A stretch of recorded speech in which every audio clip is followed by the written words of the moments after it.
पूरे देश से भारतीय जनता पार्टी हारेगी 80 की। तो हम इसलिए आपको बताना चाहते हैं, समाजवादी पार्टी और इंडिया गठबंधन 80 सीटें भारतीय जनता पार्टी को हराने का काम है।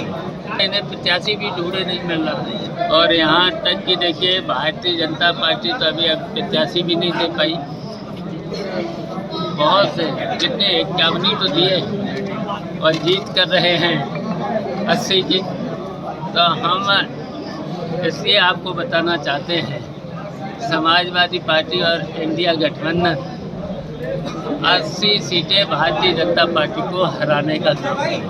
पहले भतीजा अब चचा उसी सीट पे, कैसे देखते हैं? देखिए, आप सबको पता है ये समाजवादी पार्टी का कर रहा है। यहाँ से नेताजी सांसद हुए, प्रोफेसर राम गोपाल सांसद हुए, धर्मेंद्र हुए। तो जब ये अब हम आ गए तो ये तो समाजवादी पार्टी का, अब इन्हें प्रत्याशी भी ढूंढे नहीं मिल रहा। लेकिन बड़ा महत्वपूर्ण सवाल है, बीजेपी बड़ा संगठन से मजबूत है और ये सीट समाजवादी पार्टी पिछली बार हारी थी। क्या एजेंडा रहेगा आपका इस बार चुनाव जीतने के लिए? देखिए, आपकी बार पूरे देश से भारतीय जनता पार्टी हारेगी, और यहाँ बदायूं तो जमानत नहीं बचेगी भारतीय जनता पार्टी के।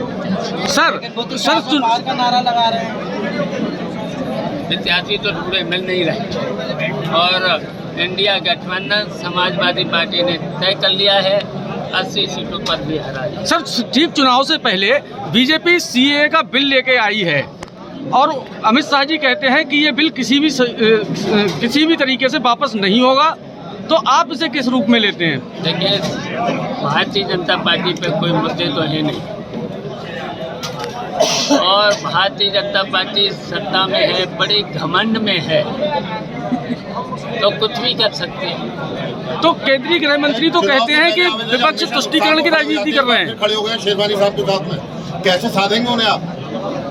देखिए, अब हम आ गए, सुखपाल सिंह यादव आ गए यहाँ, तो सलीम शेरवानी हमारा साथ देंगे, और जो भी रहे हैं उनको सबको हम ठीक कर लेंगे, बना लेंगे। जनता की भावना तो रूप से आपको स्वीकार नहीं कर पा रही है, तो कैसे दिल में उतरेंगे आप उनके? धर्मेंद्र यादव का भी नाम है उनके नाम। देखिए, सब साथ रहे, सलीम शेरवानी हैं, जितने भी नेता हैं सबको मना लेंगे, उनके घर चले जाएंगे और सब ठीक रहेंगे। आप कह रहे हैं कि हम 80 की 80 सीटें यूपी में जीतेंगे, 2000 हराएंगे, ये कह रहे हैं। आप जीतेंगे, मैं वही कह रहा हूँ आप मतलब हराएंगे, मतलब आप जीतेंगे। जीतने का हम हराएंगे। आप ये बताइए कि 2014 से केंद्र में मोदी जी की सरकार है, 2017 और 22 में प्रदेश में फिर से योगी जी दोबारा मुख्यमंत्री बने, आपका संबंध भी काफ़ी मधुर है योगी जी से। तो क्या ऐसा आपने किया है, या क्या उन्होंने ऐसा गलत किया है जो आप 80 की 80 सीटें जीत पाएंगे? देखिए, भारतीय जनता पार्टी के 10 साल में जितने भी जो कहा सब झूठ, और झूठ के अलावा कुछ किया नहीं। अब यहीं बता दूं, बदायूं में हम बता दूं, एक काम इनका बता दूं, और समाजवादी पार्टी के जब नेताजी से लेकर प्रोफेसर से धर्मेंद्र से लेकर कितना विकास हुआ है, तो यहाँ एक काम बता।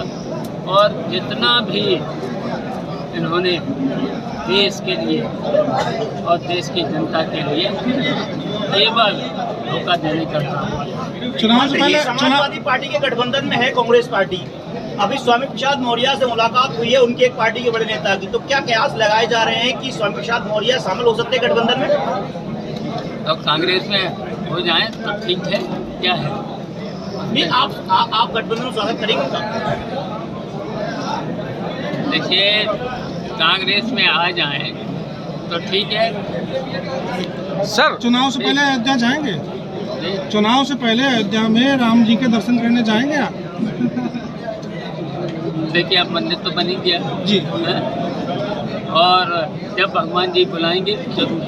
सर, रामनाथ कोविंद जी की अध्यक्षता में वन नेशन वन इलेक्शन पर 1,85,000 पन्नों की एक रिपोर्ट सौंपी गई है, तो आप इसे किस रूप में देखते हैं? क्या देश में एक ही चुनाव होना चाहिए? अब देखिए, भारतीय जनता पार्टी मैंने पहले ही बोल दिया,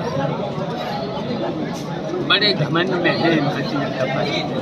नहीं तो कई राजनीतिक दलों के साथ वार्ता करने के बाद ये रिपोर्ट तैयार हुई है ना सर। उन्होंने देखिए जितने वादे किए सब खोखले निकले, अभी तक इनका कोई वादा पूरा हुआ नहीं। केवल देश की जनता को भ्रमित किया, उससे देश बहुत पीछे गया और जनता को कोई लाभ नहीं मिला है भारतीय जनता पार्टी। और भारतीय जनता पार्टी जब बड़े सत्ता में है, बड़े घमंड में है, तो कुछ भी कर सकते हैं। आपकी क्या क्या प्राथमिकताएं रहेंगी बदायूं में चुनाव में? बदायूं में विकास हमारी प्राथमिकता रहेगी। कितने वोटों से जीत मांगते हैं इस बार आपने? जितने से आप लोग जिता दो, आप लोग और आप लोगों से भी हमारा निवेदन है, पूरा सहयोग आप लोगों का भी चाहिए है। हम लोग कहेंगे कि जमानत जब्त करा दो भारतीय जनता पार्टी के प्रत्याशी।